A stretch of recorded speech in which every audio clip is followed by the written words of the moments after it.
What makes tithing wrong, number one, is when you do it as a law instead of doing it as a covenant. Right?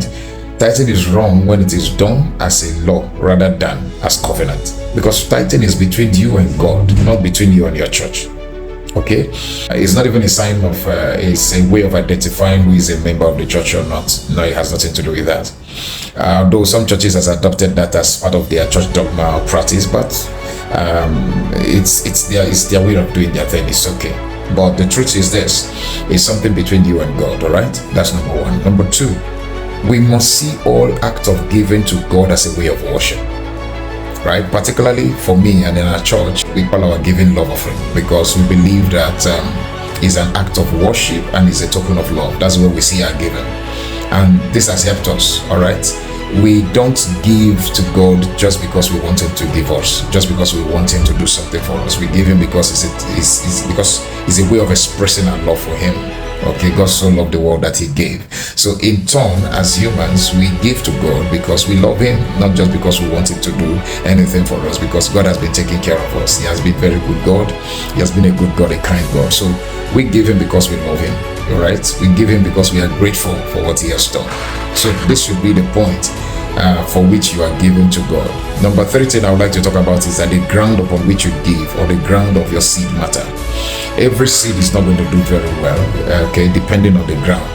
The Bible talks about a sower who went about to sow, bearing precious seed, and then the seeds fell on good ground, some fell on stony ground, and among thorns. And those ones didn't do very well. The only one the Bible reckoned that did well was the one that fell on the good ground. Now, the lesson there is this: the place where you sow your seed or where you give is very important. Right? For so many people, I've heard people say, I can take my seed anywhere, I give it to anybody, beggar on the street. Yes, that's fine. Okay, but you must understand there is a difference between alms giving and seeding. Sowing is different from alms giving. Okay, when you are sowing, it's an intentional act that has a spiritual expectation attached to it. And so you can decide to just go out and do good. All right, that's doing good, but that's not seeding, that's not sowing seed. And then also it's important for you to understand, like I mentioned, that the ground matter very much. So one of the reasons we give in the church also is because that is a good ground for sowing. It's a good ground for giving. Yeah, it's not important who takes it after. What is important is that you have done it. It's between you and God. You have covenanted God on what you have done, and so whether the pastor takes it away after or the church, committee finance takes it away after, it's not important. What is important is that you have done what you're supposed to do between you and God. People go to the streets, fetish people. They go to the roads and junctions and they do sacrifice to their gods.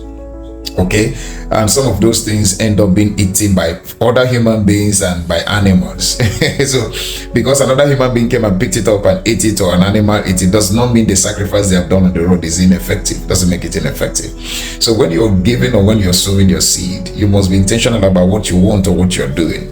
Okay, and you must make sure that there is a God factor in it. There's a God factor, and you must covenant God into what you're doing. Okay, so take note that giving must be an act of worship. Please make your giving an act of worship. This is where it becomes very interesting. Fourth, does it mean that tithing giving does not bring blessing? No, there is a special blessing that comes with giving, and this blessing is not only a material thing. It's not only in money. All right, some of the blessings now. One thing we must understand is that God is the one who determines the harvest of every seed. God is the one who determines the harvest of every seed, both the quantity and the quality of every harvest. So it's not in our hands. Although to a great extent it depends on your giving, to your level of giving, the quality of your giving matters to what you receive. But then also it's important to know that these things are dependent on God, right? God is the one who decides the harvest.